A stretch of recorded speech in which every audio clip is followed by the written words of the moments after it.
Bonjour à tous, bonjour les amis.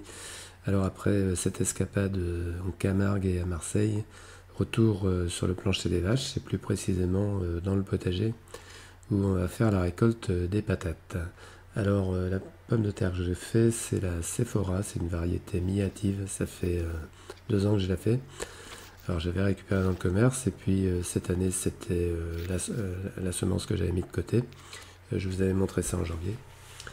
Alors, ce qu'il y a, j'avais mis des filets, mais elle pousse quand même assez haut, et donc elle passe un peu à travers. Et donc je suis obligé de couper un petit peu avant de commencer la récolte. Alors l'année dernière, j'avais récolté sur une planche à peu près équivalente à 2 mètres carrés, j'avais récolté 9,5 kg. Donc on va voir ce que ça donne cette année. Alors j'ai mis un petit peu plus de paillage, hein, j'ai mis un petit peu plus de feuilles mortes que l'année dernière, parce que j'avais constaté qu'il y avait un petit peu de petites pommes de terre vertes qui étaient le long de la tige un peu en hauteur. Alors le filet il est retenu par des bambous et des petits piquets que je suis en train de retirer, puis ensuite eh bien, on nettoie le filet, hein, parce que si on veut le réutiliser, eh bien, il faut retirer un petit peu tous les débris végétaux qui s'étaient pris dedans. Et puis maintenant, eh bien, on va aller voir ce que ça donne.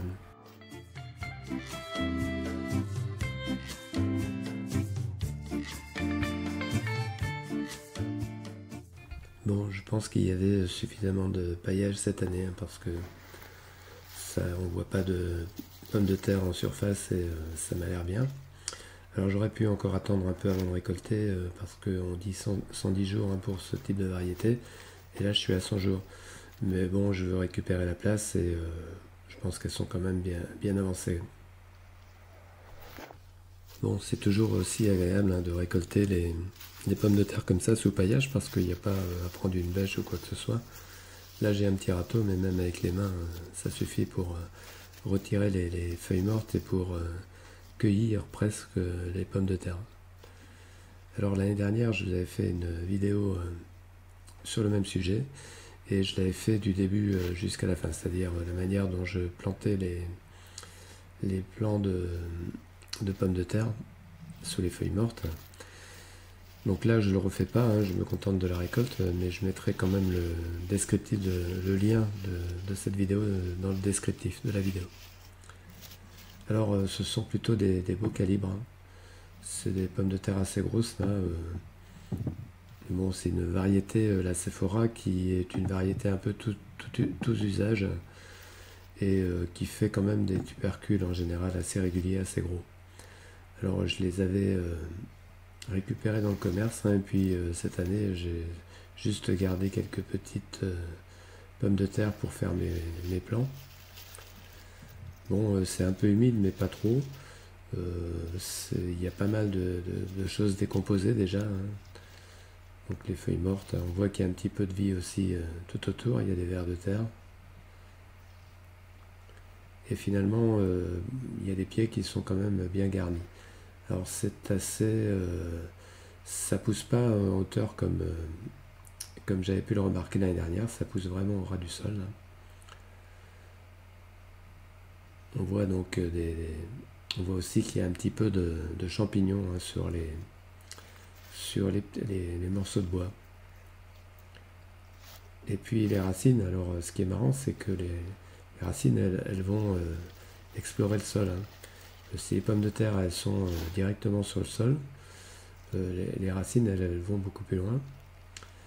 Ce qui explique qu'on peut faire comme ça des pommes de terre sans travail du sol. Alors là, c'est aussi un bout de bois là, avec des champignons. J'ai même une coquille de noix qui est attaquée par les champignons. Donc en fait, on voit que le sol, il a pas mal de... Donc il a des vers de terre, mais il a aussi beaucoup de champignons. Donc il y a une vie du sol importante.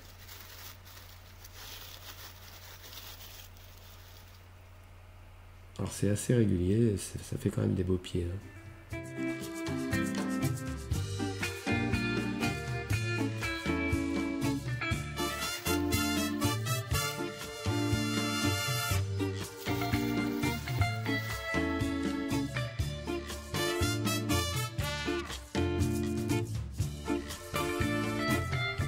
Ce qu'on voit ici, c'est une limace, hein.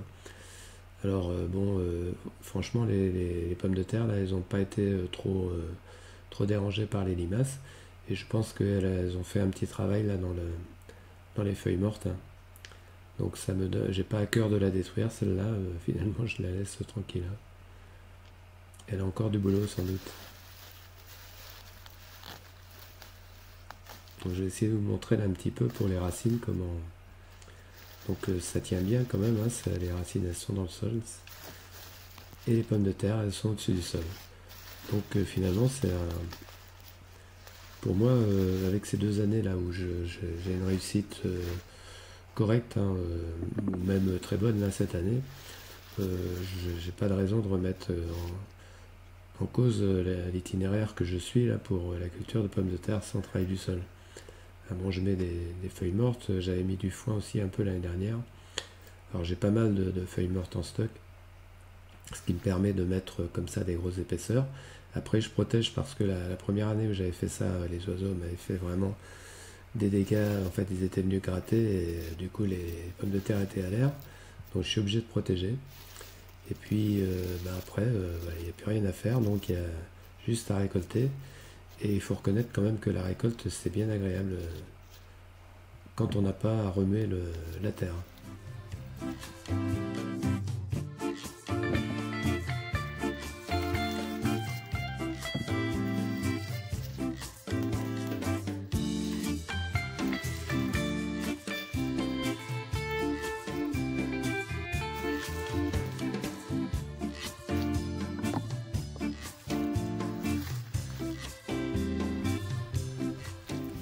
Bon, la récolte est pas si mal que ça.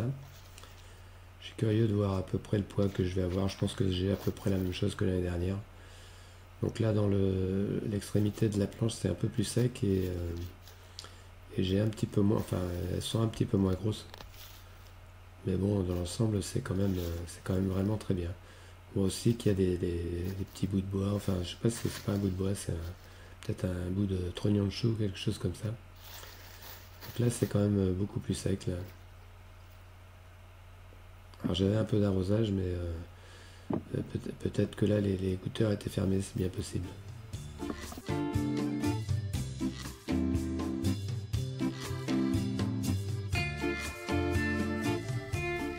Alors voilà, c'est terminé. Alors comme je ramenais les feuilles mortes derrière moi, eh bien, le paillage est reconstitué quasiment.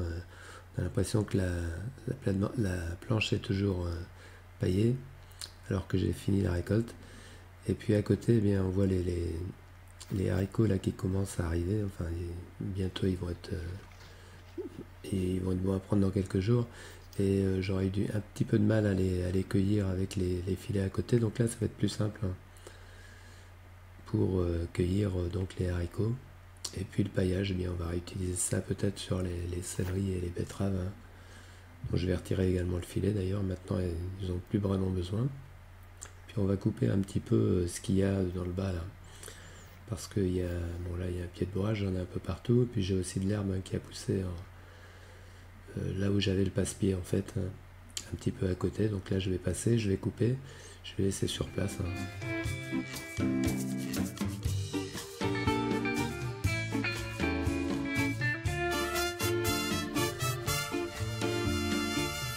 Bon alors en regardant un petit peu, sur les dernières que j'ai ramassées, il y en avait quand même eu des petites, hein. Mais autrement dans l'ensemble elles sont vraiment très belles. Là je suis assez content de cette récolte là sur les 2 mètres carrés là. On va voir combien ça pèse tout ça. Alors le verdict, hein. Bon, j'ai une balance là qui est pas très. Bon, ça fait 11 kilos. Si on retire les 500 grammes de la caisse, là, on est à peu près à 10 kg 5. Donc 1,5 kg de plus que l'année dernière. Bon, ça me fait du 5 kg au mètre carré, ce qui est très très très très correct, hein.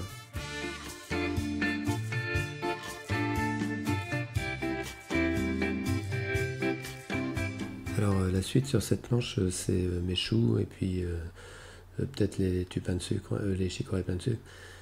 Mais donc là j'ai retiré le paillage parce qu'en fait j'ai une autre idée, j'aimerais semer de la facélie là.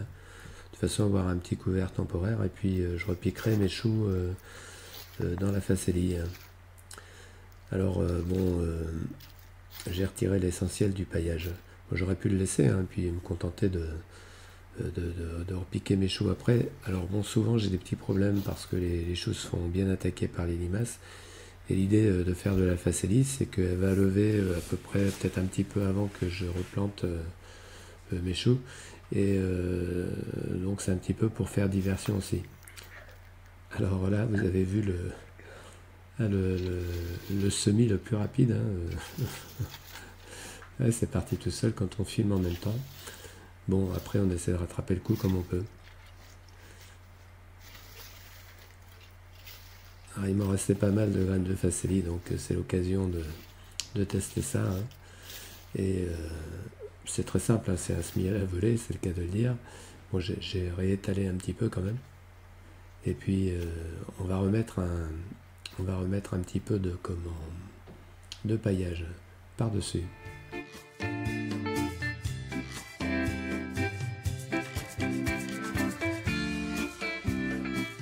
Alors voilà, j'en ai mis, disons que je recouvre à peu près le tuyau d'arrosage.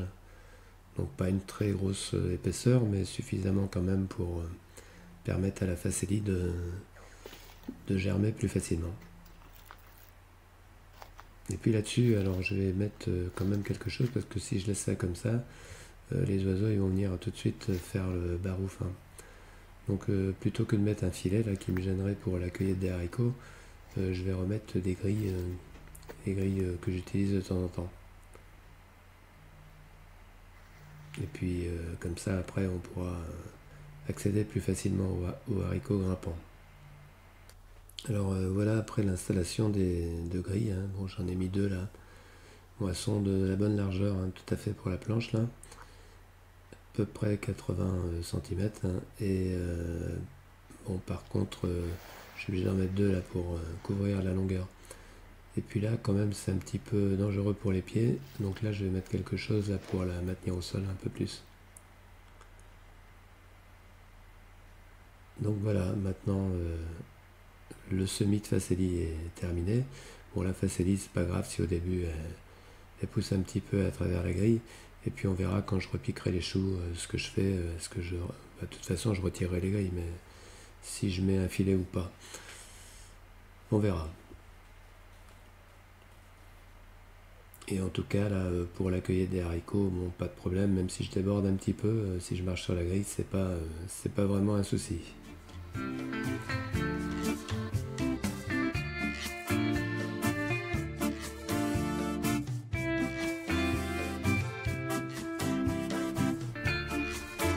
Alors, un bon arrosage quand même, hein. 2 arrosoirs là pour bien humidifier quand même le semis. Et puis ensuite, bien, on verra, suivant le temps qu'il fait, je serai obligé d'arroser un peu ou pas. Et puis maintenant, on va pouvoir s'intéresser un petit peu à la planche d'à côté. Là, j'ai retiré le filet également, parce que mes betteraves maintenant occupent bien l'espace. Hein. On regarde, on voit un petit peu là. Bon, elles sont encore petites, hein, mais c'est une Chioggia. Là, j'ai moitié Chioggia et moitié betterave d'Égypte. Donc là, je vais pailler cette planche avec ce que j'ai retiré de paillage. Là. Et puis les céleris, c'est pareil. Alors les céleris, par contre, j'avais déjà commencé à nettoyer parce qu'il y a de la bourrache qui repousse constamment. Et le problème, c'est que la bourrache, elle pousse très vite. Donc, je préfère la retirer avant qu'elle prenne trop de place hein, et qu'elle étouffe un peu les céleris, ce qui était le cas il n'y a pas très longtemps, là, lorsque je suis intervenu.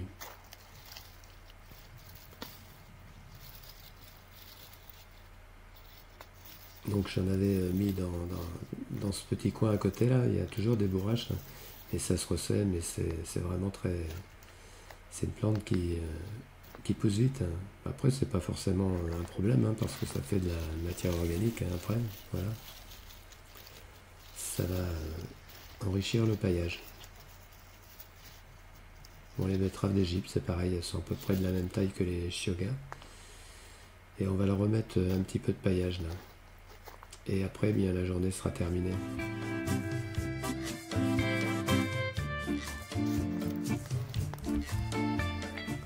Bon, il y a une belle, il y a des concombres là où on va attendre parce que là, ils souffrent un peu avec la chaleur là dans la journée. Mais demain matin, je les cueillerai. Alors, c'est parti pour le paillage des céleris et puis des betteraves. Ça va leur faire du bien. Et puis, bien voilà, la vidéo va maintenant se terminer. Alors, je vous tiendrai bien entendu au courant de la petite expérience que je fais avec la facélie là, et le repiquage que je ferai dans la facélie.